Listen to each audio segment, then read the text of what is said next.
यीशु मसीह के मधुर नाम में आप सबको नमस्कार। मैं हूं पास्टर श्याम। आप देखना जारी कर चुके हैं होप चैनल हिंदी। मेरे बहन भाइयों, हम पढ़ रहे हैं दानियल की पुस्तक की भविष्यवाणियों के विषय में।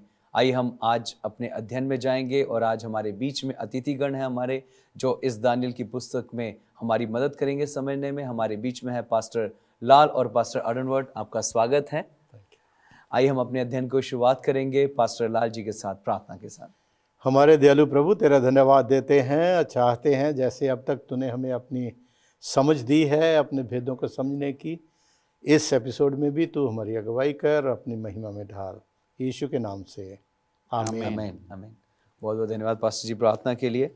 हम देख रहे हैं अध्याय 5वें में, दानियल अध्याय 5 के देख रहे हैं हम लोग, और उसमें हमने बहुत गहन चिंतन कर रहे हैं कि किस तरीके से बाबुल की आखिरी रात के विषय में हम वहाँ पाते हैं।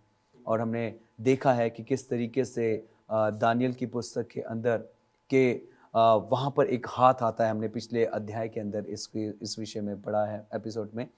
अब मैं यहाँ पर पास्टर साहब आपके पास आना चाहता हूँ, पास्टर अरुणवर्ड।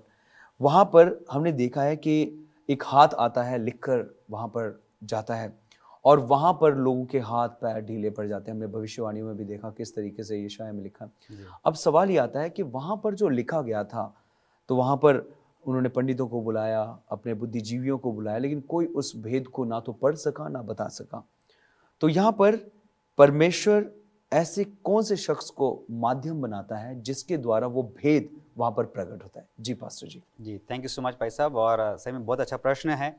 और यहाँ पे अगर हम बात करते हैं तो हम देख रहे हैं कि हम दानियल की पुस्तक के बारे में पढ़ रहे हैं, और हम जानते हैं कि भविष्यवाणी की पुस्तक है जी। और मैं सर के साथ में जो है इसको इंक्लूड करूँगा मैं। जैसे कि हम देखते हैं, सर ने बताया था कि मनों का भेद जो है जांचने वाला परमेश्वर है।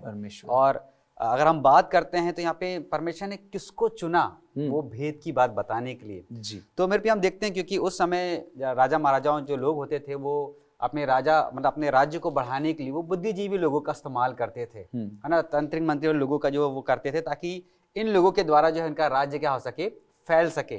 और उन्हीं बुद्धिजीवियों के द्वारा जो है हमने देखा कि वो दानियल और उसके तीनों दोस्तों को भी जो है इसकी शिक्षा दी जाती है, और उनके नाम भी जो है बदल दिए जाते हैं।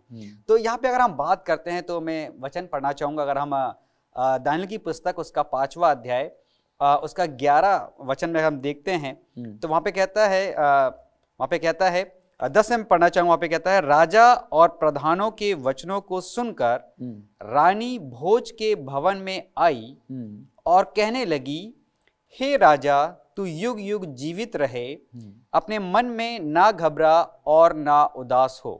है ना, जैसे कि हम देखते हैं, क्योंकि राजा परेशान हो गया था, चिंतित हो गया था, क्योंकि उसके बुद्धिजीवी लोग, उसके जो जितने भी राज के जो लोग थे, वो कोई उस हाथ के द्वारा लिखा गया भेद को जो है नहीं बता पा रहे थे, वो सक्षम नहीं थे। देखिए, पूरे बुद्धि से जो सर्वांग थे, जो संसार में होते हैं, हम कई बार जो है लोग उनके पास में जाते हैं और उनसे इच्छा करते हैं कि वो हमको इस चीज के बारे में बताएंगे। तो राजा भी कुछ उनसे करा था, लेकिन राजा जो है इनसे हताश हो गया, निराश हो गया, क्योंकि उनके अंदर वो सामर्थ्य नहीं थी, वो शक्ति नहीं थी। तो यहाँ पे हम देखते हैं कि ऐसी वो शक्ति किसमें थी जिसको परमेश्वर ने प्रकट किया। तो हम देखते हैं शुरुआत से, क्योंकि हम दानियल के बारे में बात कर रहे हैं, और इसका उत्तर मेरे प्रियो 11 वचन में कहता है। 11 वचन कहता है, तेरे राज्य में दानियल नामक एक पुरुष है। यहाँ पे रानी जो है राजा से कहती है कि तेरे राज्य में दानियल नामक एक पुरुष है, जिसका नाम तेरे पिता ने बेलशस्सर रखा था, उसमें पवित्र ईश्वरों की आत्मा रहती है। देखिए, वो वहां पे जो रानी है वो उसको ये बता रही है कि उस समय जब नबूकदनेस्सर जिंदा था, उसमें जो है उसने उसके बारे में बता रही है, दानियल के बारे में, कि उसमें पवित्र ईश्वरों की आत्मा रहती है। और भी नहीं, आगे क्या वो बताती है, और उस राजा के दिनों में उसमें प्रकाश, प्रवीणता और ईश्वर के तुल्य बुद्धि पाई गई। ठीक है। और हम देखते हैं कि हे राजा, तेरा पिता जो राजा था, उसने उसको सब ज्योतिषियों, तंत्रियों, कसदियों और अन्य भावी बताने वालों का प्रधान ठहराया था।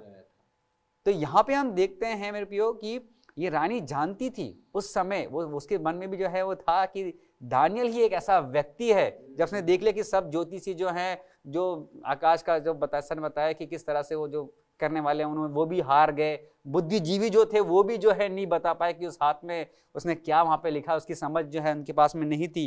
लेकिन उस रानी ने जो है उस राजा को बताई कि यहाँ पे हम देखते हैं कि दानियल ही है वो ऐसा व्यक्ति है जिसके अंदर पवित्र ईश्वर की सामर्थ पाई जाती है। और ना कि फिर हम देखते हैं क्योंकि उसको ये बताना चाहती है कि वो ही है, क्योंकि उस समय भी जो है परमेश्वर, हम देखते हैं परमेश्वर ने शुरू से ही जो है दानियल के ऊपर अपना अनुग्रह का और आशीष का हाथ बना के रखा। क्यों? अब प्रश्न आता है क्यों? तो मेरे पे यहाँ पे हमको देखने वाली बात है क्योंकि दानियल शुरू से ही जो है वो अपनी आत्मा से वो परमेश्वर को हमेशा पुकारता रहता था, परमेश्वर में हमेशा बना रहता। और आज यहाँ पे हम देखते हैं कि दानियल का संबंध परमेश्वर से कितना मजबूत था। इसलिए यहाँ पे वो रानी जो है उसके बारे में बताती है कि उसके अंदर परमेश्वर की सामर्थ काम करती है।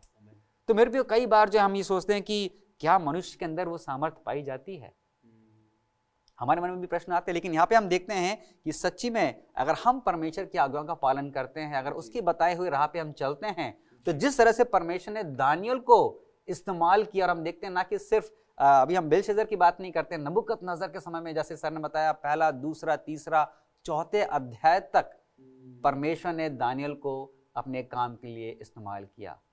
क्योंकि हम देखते हैं सर ने ऐसे बताया कि वो ही परमेश्वर का एक पवित्र जन था, परमेश्वर का ऐसा नबी था जिसके द्वारा परमेश्वर ने अपने भेद अपने लोगों पर क्या किया, प्रकट किया। तो देखिए बहुत बड़ी बात है। और यहाँ पे हम देखते हैं आगे भी कहता है, फिर रानी कहती है कि क्योंकि उसमें उत्तम आत्मा, ज्ञान और प्रवीणता और स्वप्नों का फल बताने और पहेलियां खोलने और संदेह दूर करने की शक्ति पाई गई, इसलिए अब दानियल को बुलाया जाए और वह इसका अर्थ तुझे बता देगा। तो देखिए मेरे प्रिय, यहाँ पे परमेश्वर का वचन बिल्कुल साफ है, सुथरा है, सुंदर है। और परमेश्वर जो है हमें बिल्कुल साफ, देखिए यहाँ पे कई लोग बोलते हैं दानियल की पुस्तक भविष्यवाणी की पुस्तक है, हमारे समझ में नहीं आती। लेकिन यहाँ परमेश्वर जो है वो साफ साफ बता रहा है, अपने नबी के द्वारा सिखाना चाह रहा है कि किस तरह से परमेश्वर अपना मर्म जो है, अपना प्रेम जो है, अपनी पवित्र आत्मा जो है अपने लोगों पे क्या करता है, वो प्रकट करता है।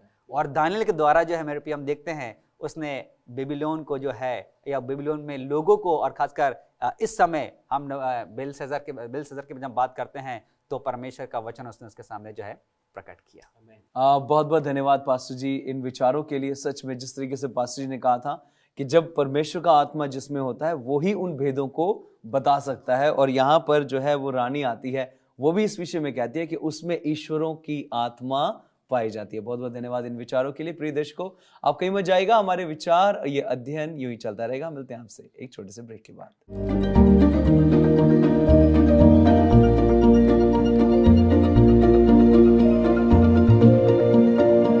प्रिय दर्शकों, आपका स्वागत है। ब्रेक के बाद हम चर्चा कर रहे हैं दानियल की पुस्तक में। आइए हम अपने अध्ययन को आगे बढ़ाते हैं। पास्टर लाल जी, मैं आपके पास आना चाहता हूं। जिस तरीके से हम लिखावट की बात कर रहे हैं, जिस तरीके से हम उसके भेदों के विषय में बात कर रहे हैं, तो राजा यहाँ पर उन बुद्धिजीवियों को बुलाता है और वहां पर एक पेशकश करता है कि जो उसको बताएगा, उसका भेद बताएगा, उसको लिखे हुए को पढ़ के बताएगा, उसको वो कुछ इनाम भी देगा। और साथ में हम एक और देखते हैं बात, पवित्र ईश्वरों की आत्मा दानियल में पाई जाती है। इस पर आप प्रकाश डालें कि क्या है ये। धन्यवाद, बहुत अच्छा प्रश्न है आपका। और ये कुछ साधारण सी बातें हैं, कई बार हम पढ़ के निकल जाते हैं, इसकी गहराई को जानने की कोशिश नहीं करते। जी बिल्कुल। यहाँ पर हम देखते हैं, लिखता है उसने, मैं पढ़ना चाहूँगा पवित्र शास्त्र में से जी, दानियल 5वां अध्याय उसका 7वां वचन जी। उसमें दानियल लिखता है, जो कोई वह लेख लिखा हुआ पढ़कर उसका अर्थ मुझे समझाए, उसे बैंजनी रंग का वस्त्र जी और उसके गले में सोने की कंठमाला पहनाई जाएगी, और मेरे राज्य में तीसरा वही प्रभुता करेगा। तो यहाँ पर हम गहराई से यदि देखें तो पता चलता है कि ये राजा है, ठीक है। इसके बाद दूसरा राजा कौन है, और यहाँ कहता है वो तीसरा राजा होगा। यहाँ पर जी, ये एक बड़ी बात जो है ना, वो थोड़ी सी गहराई की बात है। बिल्कुल बिल्कुल। तो यहाँ हमें पता चलता है कि असल में ये जो राजा था बेलशस्सर जी, ये दूसरा राजा था। सही मायने में जी, जो इसका पिता जो था वो राजा था, और वो जो था नबूकदनेस्सर राजा जो था उसकी बेटी का हस्बैंड था, क्योंकि नबूकदनेस्सर राजा के पास कोई बेटा नहीं था। तो बेटी का हस्बैंड होने के नाते वो राजा था, लेकिन उसको जो है राज के काम काज में कोई इंटरेस्ट नहीं था, कोई रुचि नहीं थी उसको। जी। तो वो ज्यादातर अपने ऐशो आराम में, शिकार खेलने में, सब अपनी मस्ती में वो रहता था। तो राज का कामकाज जो था वो ज्यादातर जो बेल्शस्सर जो उसका बेटा था ये देखता था। जी जी जी। तो पहला राजा वो था, दूसरा बेल्शस्सर था, इसलिए इसने घोषणा की कि तीसरा वो होगा जो इसका भेद बताएगा, तीसरा वो राजा होगा जो इसका भेद मुझको पढ़ के बताएगा। और उसके बाद वो कहता है कि उसको बैंजनी वस्त्र पहनाए जाएंगे। बैंजनी वस्त्र ज्यादातर उन दिनों में जो पहनते थे वो राजा लोग पहनते थे, है ना?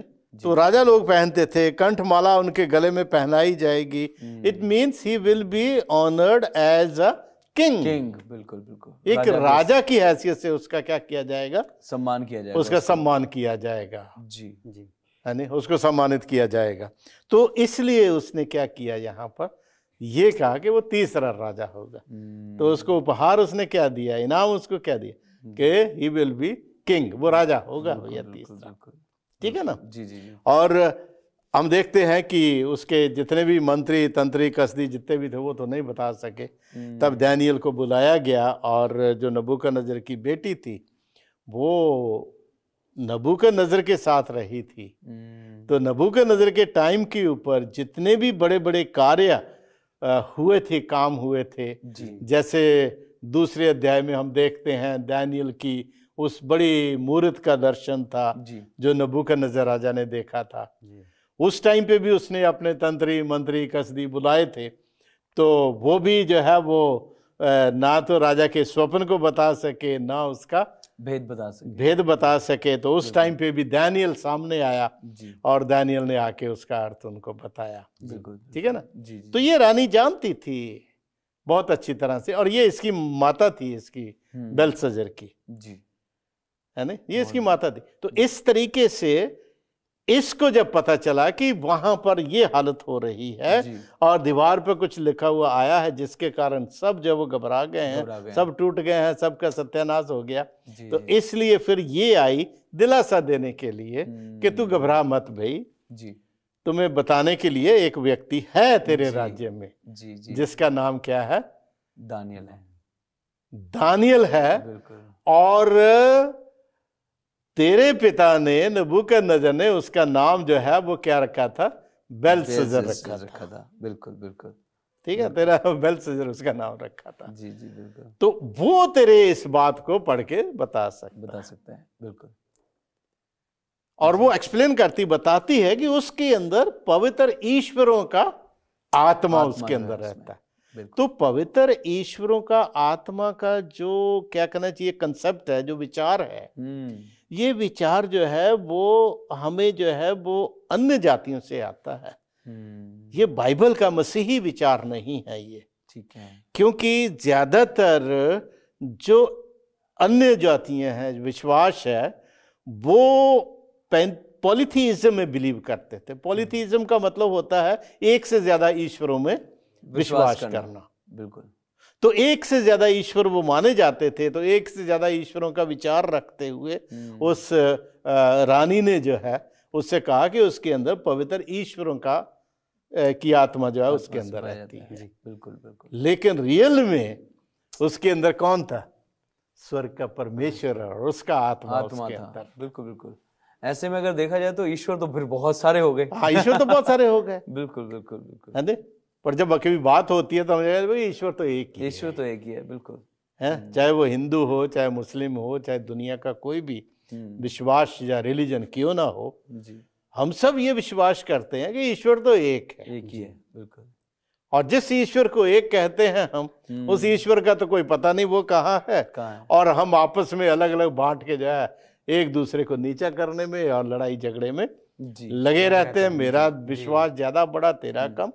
नो, बिल्कुल ईश्वर एक है। और उसका आत्मा भी एक है, और वो आत्मा उन लोगों के अंदर वास करता है जो दानियल जैसे विश्वासी और विश्वास योग्य लोग जो है वो पाए जाते हैं। यही कारण था कि उसने, क्योंकि वो अन्य विश्वास से आती थी, इसलिए उसने कहा उसके अंदर पवित्र ईश्वरों की आत्मा रहता है। बिल्कुल। एक से ज्यादा ईश्वरों में वो बिलीव करते थे, है नी?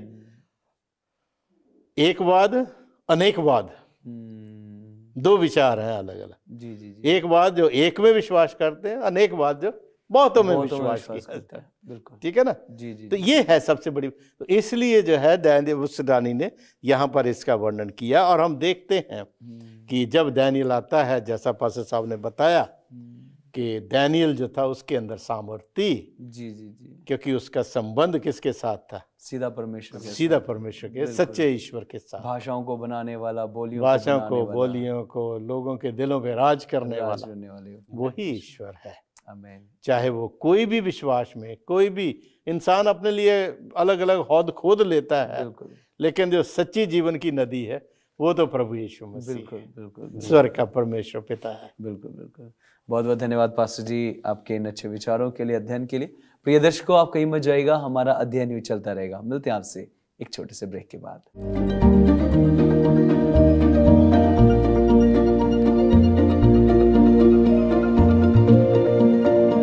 प्रिय दर्शकों, आपका स्वागत है फिर से ब्रेक के बाद। हमारी जो चर्चा है, अध्ययन चल रहा है दानियल की पुस्तक के विषय में। आइए हम अपने अध्ययन को आगे बढ़ाते हैं और चलते हैं अपने अतिथि गणों के पास। पास्टर जी, यहाँ पर मैं आपके पास आना चाहता हूँ पास्टर वर्ड। और यहाँ पर जब हम देख रहे हैं कि दानियल को उस सभा के बीच में बुलाया जाता है जिसमें उत्तम ईश्वरों की आत्मा पाई जाती है, और हम देखते हैं यहाँ पर जब दानियल आता है तो आकर वो सीधा उसको पढ़ता नहीं है, लेकिन वो कुछ बातें करता है। तो जानना चाहते हैं वो क्या बोलता है उस समय उस राजा को। जी, थैंक यू सो मच भाई साहब, बहुत अच्छा प्रश्न है। और यहाँ पे हम देखते हैं, देखिए दानियल भी जो है जब सीधे आता है तो समय व्यर्थ नहीं करता है। लेकिन दानियल जो है, अगर हम पढ़ें दानियल की पुस्तक, उसका 5वां अध्याय उसका 17 वचन में कहता है जी कि दानियल ने राजा से कहा, अपने दान अपने ही पास रख, और जो बदला तू देना चाहता है वह दूसरों को दे। वह लिखी हुई बात मैं राजा को पढ़ सुनाऊंगा जी, और उसका अर्थ भी तुझे समझाऊंगा जी। तो देखिए यहाँ पे अगर हम दानियल की बात करते हैं, और दानियल जो है उसके सामने उसको सारी जगह हम आगे अध्याय में उसमें पढ़ेंगे आगे, तो हमें बताता है कि वो बताता है कि नबूकदनेस्सर जब वो राजा था तो वो भी, उसने भी किस तरह से परमेश्वर का अपमान किया था, है ना। उसने भी जाके, जब हम देखते हैं कि जब उसने यरूशलेम पे गया, वहां से जब मंदिर के पात्र जो है लाकर अपने देवी देवता के मंदिर में उसने अपने वाले पात्र रख लिए, और उसके बाद फिर वही गलती या बोलना चाहिए वही गुनाह जो है अब जो हम देखते हैं बेलशस्सर जो है वो उसको दोहराता है। और अगर हम 22 वचन पढ़े, 22 और 23 में कहते हैं, तो वहां पे इस प्रकार से कहता है जी, तो भी हे बेलशस्सर, तू जो उसका पुत्र है और यह सब कुछ जानता था जी, तो भी तेरा मन नम्र ना हुआ। तो देखिए यहाँ पे हम देखते आ रहे हैं, क्योंकि नबूकदनेस्सर की जब हम बात कर रहे हैं, बोलते हैं ना कि पीढ़ी दर पीढ़ी, या बोलते एक खून का जो एक असर होता है, और वही चीज जो है हमें नबूकदनेस्सर में हमको देखने को मिली। और उसी प्रकार से मेरे पे हम देखते हैं कि ना किसी नबूकदनेस्सर में, बल्कि आने वाले मतलब जनरेशन में जो है उसके बेटे में भी जो वही चीज हमको, उसके बेटी के बेटे में भी जो हमको वही चीज देखने को मिली जब वो राजा बना। और यहाँ पे हम साफ साफ कहता है कि उसने अपने आप को जो है नम्र नहीं किया, अपने मन को दीन नहीं किया। देखिए जब हम अपने आप को नम्र नहीं करेंगे, दीन नहीं करेंगे, क्योंकि आज के समय में अगर मेरे पे हम देखते हैं, मनुष्य जो है वो दोगली बातें करता है।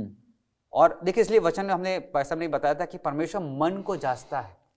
और यहाँ पे जो है हम बात कर रहे हैं, तो यहाँ पे हम देखते हैं कि बेलशस्सर जो उसका पुत्र था, यहाँ पे कहता है, और यह सब कुछ दानियल से कहता है कि ये सब कुछ जो है तू जानता था, तो भी तेरा मन नम्र ना हुआ। और यहाँ पे हम देखते हैं कि उसने वही गलती की, उसने मंदिर से पात्र बुलवाए, उसमें शराब डाली और उसने पिया। वो जानता था कि उसका हश्र क्या होगा, लेकिन फिर भी जो है, और अगर हम 13 पढ़े तो उसमें और उसका एक्सप्लेनेशन दिया, उसके बारे में समझाया है, वरन तूने स्वर्ग के प्रभु के विरुद्ध सिर उठाकर उसके भवन के पात्र मंगवाकर अपने सामने रखवा लिए। देखिए वो जानता है कि वो पात्र कहाँ पे होना चाहिए, परमेश्वर के पात्र जो है परमेश्वर के मंदिर में होना चाहिए। लेकिन यहाँ पे जो है वो अपने लिए, खुद के लिए जो है, आज देखिए कई बार भी जो है मनुष्य स्वार्थी हो जाता है और अपनी चीजों को, वो परमेश्वर की चीजों को अपनी चीजों के द्वारा जो है सीखना चाहते। जैसे सर ने बताया कि जो परमेश्वर का नियत समय है मनुष्य उसको बदल नहीं सकता जी। कई बार हम ये सोचते हैं कि मैं ये प्रार्थना करूंगा और परमेश्वर उसको बदल देगा, ऐसा नहीं हो सकता। तो यहाँ पे हम देखते हैं और आगे कहता है कि उसने मंगवा कर ना कि सिर्फ वो पात्र अपने सामने रखवाए, बल्कि अपने प्रधानों, रानियों, रखेलियों समेत उनमें उसने क्या पिया, दाख मधु पिया, शराब पिया। और यहाँ पे कहता है फिर और चांदी, सोने, पीतल, लोहे, काठ और पत्थर के देवता जो ना देखते हैं, ना सुनते हैं, ना कुछ जानते हैं, उनकी तो स्तुति की ही की, परंतु परमेश्वर जिसके हाथ में तेरा प्राण है और जिसके वश में तेरा सब चलना फिरना है, उसका सम्मान तूने नहीं किया।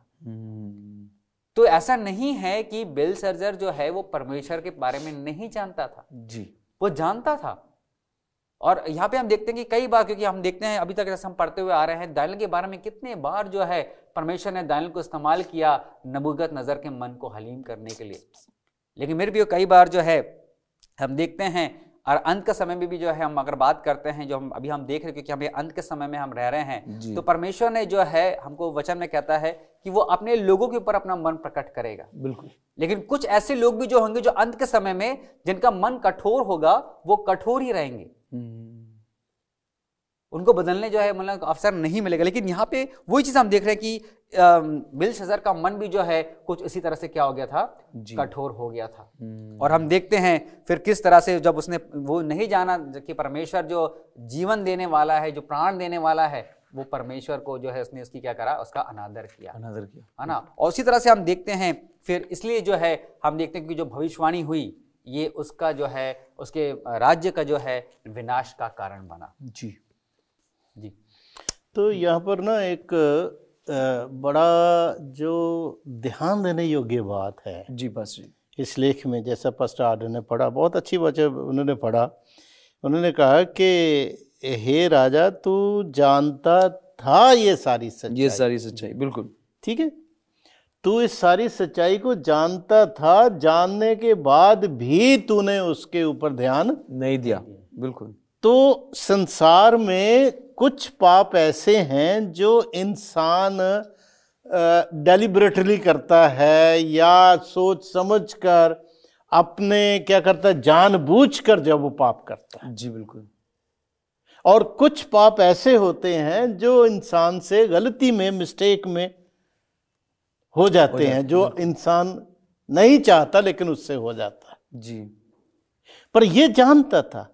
तो जो जानबूझकर किया हुआ पाप है उसके विषय में बाइबल में लिखता है, इब्रानियों की पत्री उसका 10वां अध्याय उसके 26वें वचन में यहाँ कहता, क्योंकि सच्चाई की पहचान प्राप्त करने के बाद यदि हम जानबूझकर पाप करते रहें तो पापों के लिए फिर कोई दूसरा बलिदान बाकी नहीं रहा, फिर बचने का कोई मार्ग बाकी नहीं रहा। बाबुल को परमेश्वर ने अपनी सच्चाई बताई, अपना प्रकाश बाबुल के ऊपर प्रभु ने अपने पवित्र लोगों, दानियेल उसके साथियों के द्वारा अपनी सामर्थ को, अपने ज्ञान को, अपनी समझ को, अपने भेदों को प्रभु ने उनके ऊपर प्रकट किया जी। सब कुछ जानते थे ये जी, जानबूझकर भी इन्होंने क्या किया, लापरवाही की। बिल्कुल। और जो जानबूझकर किया हुआ पाप हो और जिसका पश्चाताप ना किया जाए, उसके लिए बाइबल में लिखता है पाप की मजदूरी मृत्यु है। यही कारण था कि ये रात बाबुल के लिए अंतिम रात जब वो बन गई। बताइए। बहुत बहुत धन्यवाद पास्टर जी। सच में ये जो है बहुत बहुत ज़्यादा एक डीप स्टडी है। अगर हम इसमें जितना खोते हैं हमें पता चलता है कि हमें आज हम कहीं ऐसा काम तो नहीं कर रहे जिससे हम परमेश्वर को जो है ठेस पहुंचा रहे हैं, कहीं ऐसे पाप तो नहीं कर रहे जो हम जान के कर रहे हैं, नहीं तो हश्र आपके सामने है जिस तरीके से हमने गौर किया है। बहुत बहुत धन्यवाद पास्टर जी अध्ययन के लिए। प्रिय दर्शकों, आपका भी धन्यवाद, आपने इस अध्ययन को बड़े ध्यान से सुना है। आइए हम आज के इस अध्ययन के अंत में जाएंगे और मैं पास्टर वॉर्ड के पास जाना चाहता हूँ। हम प्रार्थना करें। आइए प्रार्थना करेंगे। धन्यवाद देते हैं पिता परमेश्वर आपके तमाम आशीषों के लिए। और प्रभु जी आप हमारे साथ में रहें। अभी प्रभु जी हमें और अपनी गुण बातों से प्रभु जी परिपूर्ण करें, ताकि जब हम इस दानियल में अपने अध्ययन को करते हैं प्रभु जी, तो हम और गुण बातों को सीखने वाले हो सकें और प्रभु जी से सुनने वाले ना हो, बल्कि उस पर अमल करके चलने वाले हो सके। हम सभी अपने आप को आपके हाथों में सौंपते हैं और इस प्रार्थना को आपके प्रिय बेटे प्रभु यीशु मसीह के नाम में होकर मांगते हैं, आमीन। बहुत बहुत धन्यवाद पास्टर जी प्रार्थना के लिए। प्रिय दर्शकों, हम आपसे मिलते हैं अगले अध्ययन में। तब तक आप सबको जय मसीह।